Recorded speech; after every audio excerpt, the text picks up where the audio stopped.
In April 1955, at the Paris Motor Show, the French automotive giant Citroën unveiled a revolutionary passenger car model called the DS. The new car caused an unprecedented sensation among the public. In the first 45 minutes, 750 units were sold. By the end of the first day, about 12,000 had been sold.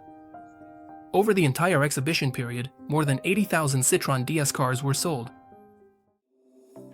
This achievement was only surpassed in March 2016 at the presentation of the Tesla Model 3 electric car. The very idea of a passenger car with an unusual design was born back in 1938. Its creator was Citroën's head, Pierre Boulanger. This Citroën DS model was supposed to follow the concept of Pierre Boulanger and become a mass-produced car. The design and engineering were handled by the legendary designer Flaminio Bertoni. The work lasted for about 10 years and was interrupted twice by World War II. By the mid-1950s, the world had almost recovered from the devastating consequences of the global war. Between the two opposing blocs, the capitalist West and the communist East, the Cold War began. Humanity, actively developing the rocket industry, was determined to conquer space at any cost. It was precisely the rapid development of the rocket industry that inspired Bertoni to give his car sleek aerodynamic shapes, which were meant to make the Citroën DS fast and easy to handle. The new model incorporated revolutionary technologies that would shape the development of the global automotive industry for decades to come. The Citroën DS featured a 2-volume body, a very low stance, a large glass area, a long front and a very short rear overhang, as well as a smooth, streamlined tail that covered the rear wheels. The car's design was given a special elegance by the thin roof pillars and the combination of straight and curved lines of the body. Inside, particular attention was drawn to the unusual single-spoke steering wheel. The engine development was overseen by engineer Walter Becchia, who designed the famous 2-cylinder air-cooled boxer engine for the Citroën 2CV. For the Citroën DS, it was decided to develop an identical design 6-cylinder air-cooled boxer engine.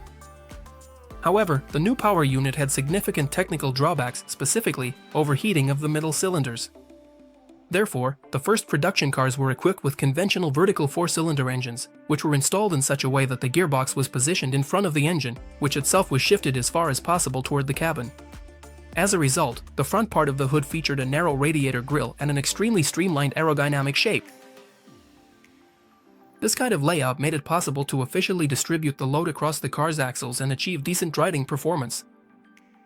The DS inherited its 4-cylinder engine, with a displacement of 1.9 liters and a power output of 75 horsepower, from the previous Citroën traction model. An unusual technical revolution in the new Citroën model was the hydraulic system, which was similar to the hydraulic systems used in airplanes. It was equipped with a single hydraulic pump, which was driven by the engine and supplied oil pressure to the power steering and brakes, as well as to the mechanisms for the automatic clutch drive and gearbox control. The pump also provided the necessary oil pressure for the hydropneumatic suspension. The hydropneumatic suspension gave the car an unreal level of ride smoothness and handling. When entering a turn, the suspension stiffness increased, which provided excellent handling and directional stability, especially on long, sweeping curves. After the engine was stopped, the oil pressure in the hydraulic system would drop, and the car would slowly lower itself. When the engine was started again, the oil pressure in the hydraulic system would rise, lifting the car back up. The maximum lift of the car was almost 8 inches. The Citroën DS did not have a conventional brake pedal. The car was stopped using a mushroom-shaped button.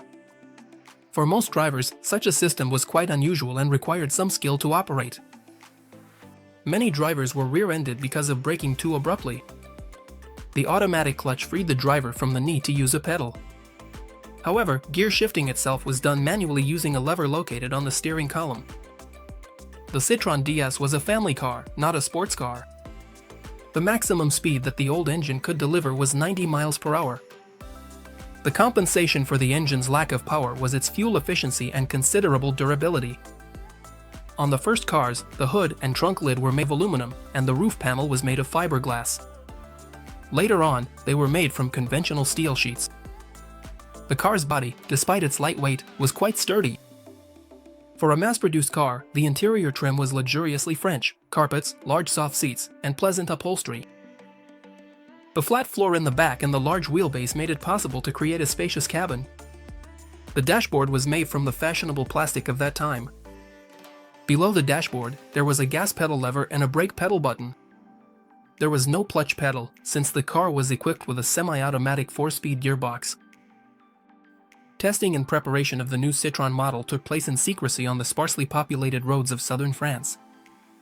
According to the company's management, the new model was supposed to become a real sensation in the automotive world, impressing with its design and revolutionary technical solutions. Such circumstances did not work in the company's favor. The first cars were not very reliable. No one really knew how they worked. There were no repair manuals. To quickly fix the situation, Citroën mobilized all available resources, organized training for technical staff, supplied service stations with the necessary technical manuals, and established the use of warranty obligations. Since many Citroën DS owners suddenly discovered that their steering, clutch, and brakes didn't work, the gears wouldn't shift, the suspension sagged, and a greasy puddle of fluid was growing under the car. These measures, along with a powerful advertising campaign featuring movie stars, played a positive role. The car's popularity grew, and so did its sales. The Citroën DS was supplied to the fleets of French government officials. For a time, the famous French President Charles de Gaulle traveled in one. At the Milan Design Triennale, which took place in 1957, the Citroën DS was presented without wheels, in the form of a rocket pointed upwards.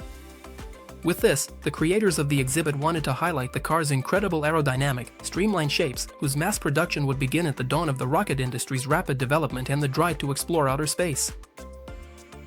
Later on, the car would appear on the pages of magazines and newspapers, from political to sports publications, as well as in numerous films. Undoubtedly, the most famous for most of us is the winged Citroën DS from the French-Italian adventure comedy Fantomas Unleashed, directed by the French filmmaker André Humbel. In one of the film scenes, the main villain Fantomas escapes from the Scotland Yard police using a Citroën DS car equipped with wings and various technical gadgets, which is capable of flying. Overall, the appearance of the unusual Citroën car with its teardrop-shaped body became a major cultural and political event in post-war Europe. In October 1956, a simplified version of the Citroën DS will be released, which will be called the Citroën ID19, or, as it will be known, the Citroën with mechanical controls. This model will have the same body as the DS and high-grown pneumatic suspension, but will differ from it by having a conventional braking system, steering, traditional clutch, and a manual gearbox. In October 1958, a station wagon version of the car will appear, the Citroën ID19 Brake. Also this year, the two-door convertible Citroën DS Decapotable will be released. In September 1962, the car will receive minor exterior changes, including rubberized mats in the front and ventilation openings under the headlights. The Citroën DS will be produced with engines of 1.9, 2.1, and 2.3 liters in displacement. These models will be designated as Citroën DS19, Citroën DS21, and Citroën DS23. Starting in 1967, the front part of the car will undergo significant changes. Twin headlights will be installed, which will be protected by transparent covers. In the most expensive versions, the inner pair of headlights was linked to the steering and would turn in the direction of the wheels, while the outer pair was connected to the suspension and adjusted their position depending on the car's load. Starting in 1969, simplified versions of the Citroën ID were released, the Citroën D Special with a 1.9-liter engine and the Citroën D Super with a more powerful engine. From 1972, a 5-speed gearbox was installed on a certain number of cars. These modifications were named D Super 5. The Citroën DS was produced at factories in France, Belgium, Yugoslavia, the United Kingdom, Australia, Portugal, and South Africa. The 1 millionth car of this model was produced in 1969. Production of the Citroën DS ended in 1975. A total of 1,455,746 cars were produced. The Citroën DS became a true phenomenon in automotive engineering, representing the pinnacle of Citroën's bold engineering vision. The creators designed their model without paying attention to what other companies were doing or to buyers' preferences, guided solely by their own idea of what a car should be. Such a drive for technical adventurism eventually led Citroën to bankruptcy. In 1975, the French government nationalized the company and merged it with Peugeot.